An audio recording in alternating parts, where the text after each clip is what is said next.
पढ़ेंगे growth model. ठीक है, ये ग्रोथ मॉडल क्या होता है? What is growth model? Growth model किसी भी पॉपुलेशन का ग्रो करने का पैटर्न, कोई पॉपुलेशन किस तरीके से ग्रो कर रही है, यही क्या होता है बेटा? ग्रोथ मॉडल होता है। ठीक है, यहाँ पे population pattern of growth is known as growth model. ठीक है, अब क्या क्या पैटर्न होते हैं ग्रोथ के, कौन कौन से तरीके से पॉपुलेशन ग्रो करती है? तो एक्सपोनेंशियल और लॉजिस्टिक। ठीक है, अगर एक्सपोनेंशियल की बात करें तो जो एक्सपोनेंशियल ग्रोथ की इक्वेशन होती है वो dn/dt = rn होती है। ठीक है, यानी कि इस एक्सपोनेंशियल ग्रोथ में कहने का मतलब कि जब रिसोर्सेज मींस फूड और सेक्टर्स जब अनलिमिटेड होंगे बेटा, तो ग्रोथ भी क्या होगी? अनलिमिटेड होगी। ठीक है, और ये किस पे डिपेंड करता है? ये स्मॉल r पे डिपेंड करता है। ठीक है, स्मॉल r पे डिपेंड करता है। ठीक है, नेचुरल इंक्रीज पे डिपेंड करता है, ये बात याद रखना। एक हाथी एलिफेंट है, वो 90 साल में सिर्फ 7 टाइम्स रिप्रोड्यूस करती है। तो अगर उसके लिए, लेकिन एनसीईआरटी ने बोला है कि अगर उसके लिए भी रिसोर्सेज अनलिमिटेड कर दिए जाएं तो उसकी भी ग्रोथ क्या होगी? एक्सपोनेंशियली होगी। बट जरा आप ये सोचो कि क्या कभी रिसोर्सेज अनलिमिटेड रहेंगे? हमेशा के लिए रिसोर्सेज अनलिमिटेड रहेंगे? आपके घर में अनाज रखा गया तो क्या जिंदगी भर चलेगा? नहीं चलेगा ना, एक समय बाद तो खत्म होगा। ठीक है, तो यही मैटर कि रिसोर्सेज हमेशा क्या अनलिमिटेड नहीं होते, एक समय बाद उन्हें खत्म होना है। ठीक है, तो एक्सपोनेंशियल ग्रोथ में क्या बोला गया है कि if resource are present unlimited, that is food and shelters, both the resources are unlimited, then growth will take exponentially। तब वहां पे जो ग्रोथ होगी बेटा वो एक्सपोनेंशियली होगी। कैसी होगी? एक्सपोनेंशियली होगी। और इस केस में जो ग्राफ बनेगा वो कैसा बनेगा? जे शेप्ड ग्राफ बनेगा। कैसा बनेगा बेटा? जे शेप्ड ग्राफ बनेगा। और लॉजिस्टिक ग्रोथ की अगर हम बात करें तो जो उसकी इक्वेशन होती है वो dn/dt = rn ब्रैकेट में k - n/k। ठीक है, करना क्या है? कुछ भी। ठीक है, अब लॉजिस्टिक ग्रोथ के केस में जो रिसोर्सेज होते हैं बेटा वो लिमिटेड होते हैं। क्या होते हैं? लिमिटेड होते हैं। ठीक है, और इसमें जो ग्राफ बनता है वो कैसा बनता है? सिग्मोइड या एस शेप बनता है। ठीक है, एक समय बाद पहले तो ग्रोथ जो होता है वो लॉग होता है। ठीक है, मेरी बात समझे? Log, lag, then asymptote. ठीक है, स्टेबल। समझ रहे हैं बात को? इस तरीके का ग्रोथ देखा जाता है। समझ रहे हैं? तो अब आइए एक्सपोनेंशियल ग्रोथ को देखते हैं। एक्सपोनेंशियल ग्रोथ क्या है? ठीक है, पहली बात तो exponential growth is not a realistic growth. ये रियलिस्टिक ग्रोथ है ही नहीं। ठीक है, ये रियलिस्टिक ग्रोथ है ही नहीं। अब मैं जिसकी बात कर रहा था b - d = r। r is rate of natural increase. देखो, सपोज करो, मैं एक बात बता रहा हूं, ये हमारा सपोज करो इतने में हमारा फॉरेस्ट है और इसमें फॉरेस्ट की रिसोर्सेज है कि जैसे कि रहने की जो जगह है, उनके द्वारा जो फूड दिया जा रहा है फॉरेस्ट के द्वारा, तो फॉरेस्ट का कहना है कि भाई हम मैक्सिमम जो है वो इतने हम एलिफेंट या हम इतने रख सकते हैं। ठीक है, एकोमोडेट हो सकते हैं हमारे अंदर इतने एलिफेंट या इतने। ठीक है, तो this is b - d = r is the rate of natural increase. अब जितने भी अलग-अलग स्पीशीज हैं उन सबके अपने अलग-अलग आय हैं। एक हाथी जो कि 90 साल में सिर्फ 7 बार रिप्रोड्यूस करती है और एक इंसेक्ट्स जो कि मेनी टाइम्स रिप्रोड्यूस करता है ना। ठीक है, तो सबकी आर वैल्यू जो है वो अलग-अलग है। ठीक है, जैसे एनजीआरटी कुछ आर वैल्यू दी गई है, रेड की 0.015। ठीक है, फ्लोर बीटल यानी कि जो आपके फ्लोर गेहूं चावल में जो घून लग जाते हैं, ठीक है, घून लग जाते हैं 0.012। ह्यूमन के अंदर 0.0205। ये डिफरेंट आर वैल्यू। ठीक है, अब होता क्या है कि dn/dt = rn, इस एक्सपोनेंशियल ग्रोथ की इक्वेशन जब हम इसको इंटीग्रेट करेंगे तो इंटीग्रेट करने पे हमारा क्या आ जाता है बेटा? अरे बेटा यहां पे देखो, ध्यान दो, dn/dt = rn है एक्सपोनेंशियल ग्रोथ का इक्वेशन।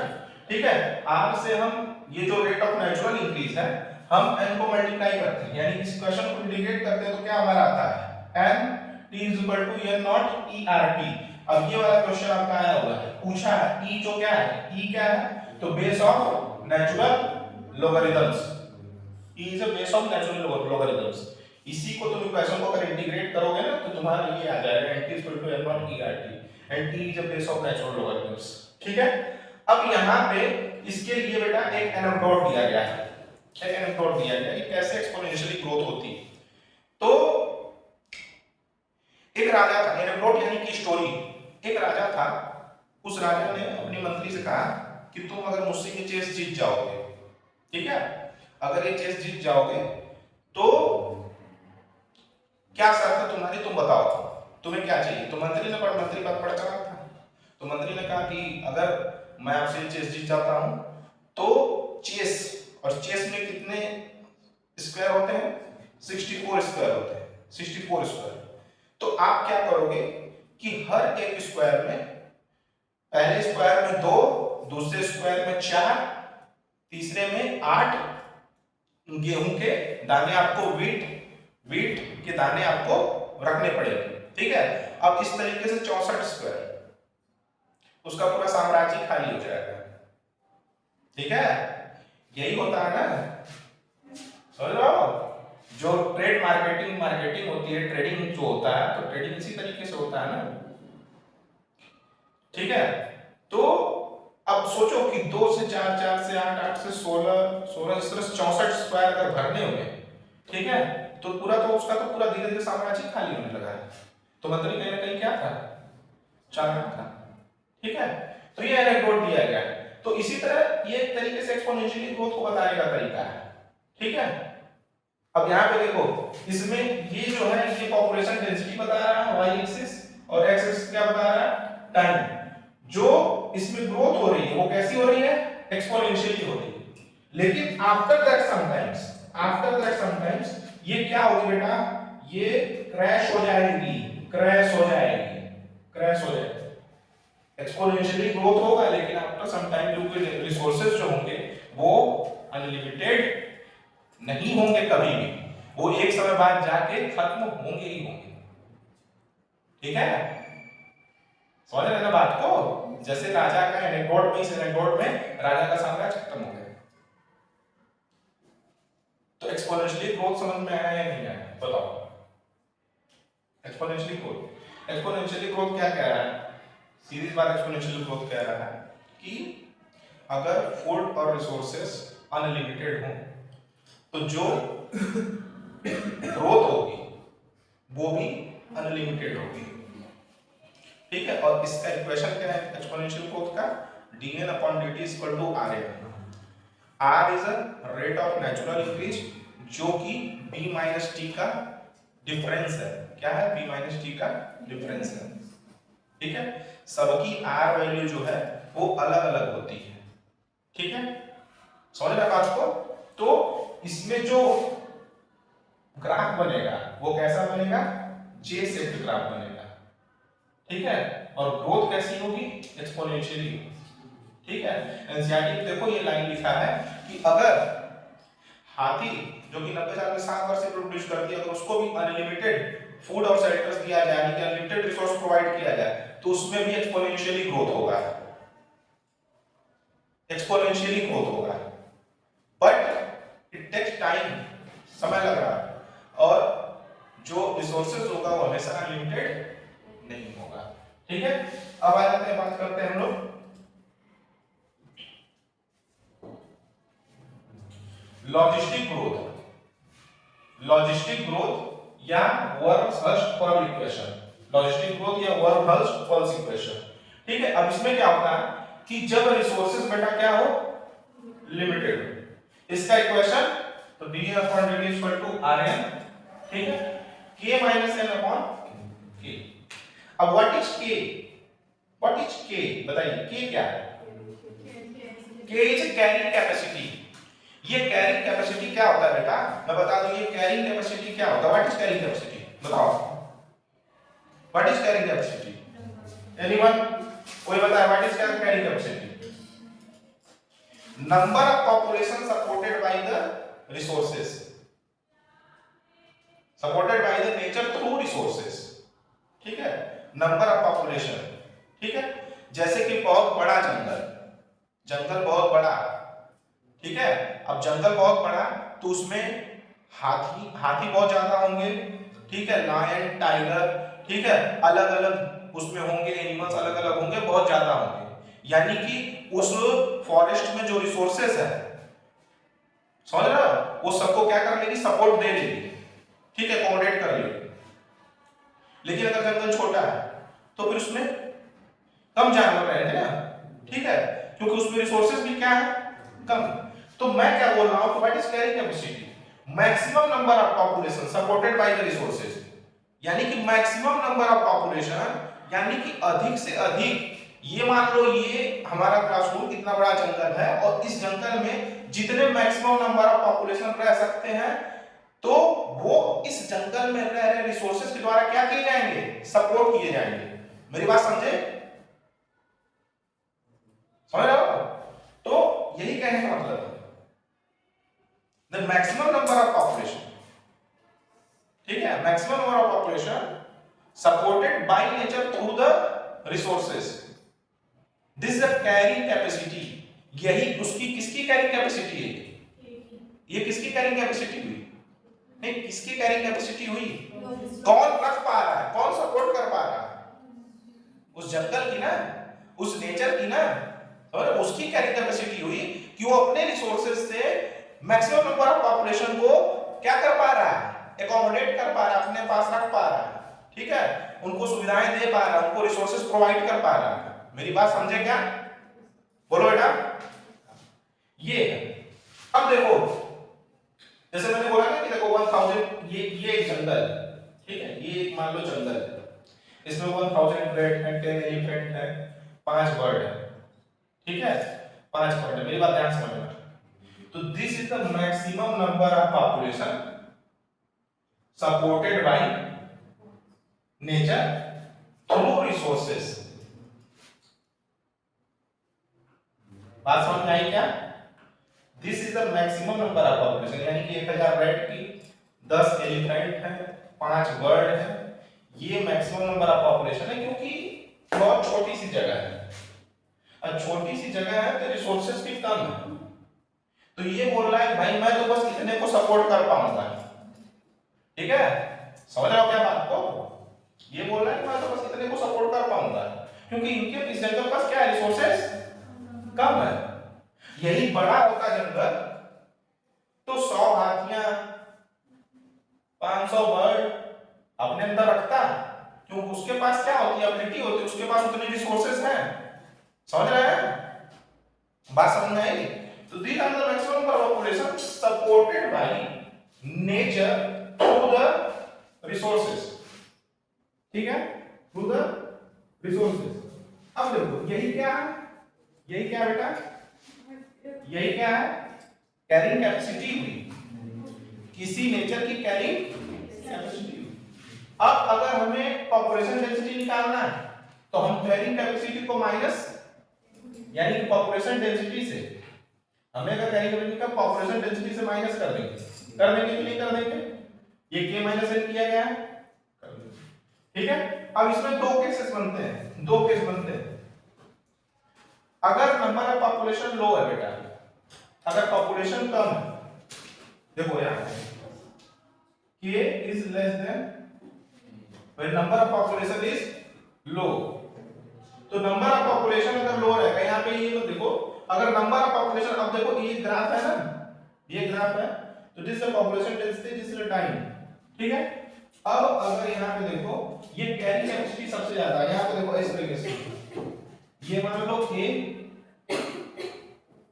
ये a है, a पॉइंट और ये b पॉइंट है, और ये कैरिंग कैपेसिटी जो है वो ये 1000 है, और b जो पॉइंट है ये है 990, और यहाँ पे a जो पॉइंट है यहाँ पे है ये 5, ठीक है। अब यहाँ पे केस क्या कह रहा है कि a बहुत ज्यादा कम है k से, यानी कि पॉपुलेशन डेंसिटी कैरिंग कैपेसिटी से बहुत ज्यादा क्या है, कम है, यानी कि रिसोर्सेस बहुत है। कैरिंग कैपेसिटी क्या है भाई, कैरिंग कैपेसिटी यही है ना, maximum number of population supported by the nature through the resources. तो यहाँ पे देखो ये कैरी कैपेसिटी 1000 है और पॉपुलेशन डेंसिटी सिर्फ क्या है, ए पॉइंट पे 5 है, तो ग्रोथ कैसी हुई, लॉ एक्सपोनेंशियल ग्रोथ।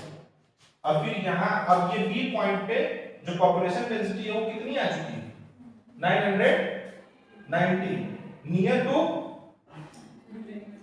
100 नहीं 1000 ना, कहाँ 100 लिखा दिख रहा है, तो 990 नियर टू 1000 आ चुका है, यानी कि पॉपुलेशन डेंसिटी कैरिंग कैपेसिटी के बिल्कुल क्या हो चुका है, बराबर हो चुका है, नियरली हो चुका है। अब जब बराबर हो गया तो यहाँ पे ग्रोथ कैसी हो जाएगी, ग्रोथ कैसी हो जाएगी, असिम्प्टोट या स्टेबल।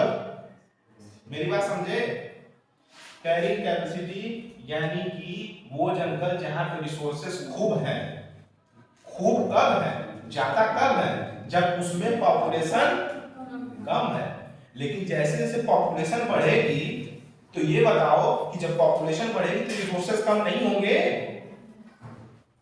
पॉपुलेशन बढ़ेगी तो रिसोर्सेस कम नहीं होगा, अरे बोलो भाई, देखो ना यहाँ पे एक पॉइंट पे पॉपुलेशन 5 है और यहाँ पे कैरिंग कैपेसिटी मैक्सिमम होता है, ठीक है, जो मैक्सिमम नंबर ऑफ पॉपुलेशन को क्या करता है, सपोर्ट करता है, तो 1000 कैरिंग कैपेसिटी है। अब पॉपुलेशन बढ़ते बढ़ते बढ़ते बढ़ते 990 आ गई, तो नियरली कैरिंग कैपेसिटी आ गई ना, तो अब क्या ग्रोथ पॉसिबल है, क्या नहीं पॉसिबल है, तो ग्राफ कैसा हो जाता है, असिम्प्टोट या स्टेबल हो जाता है।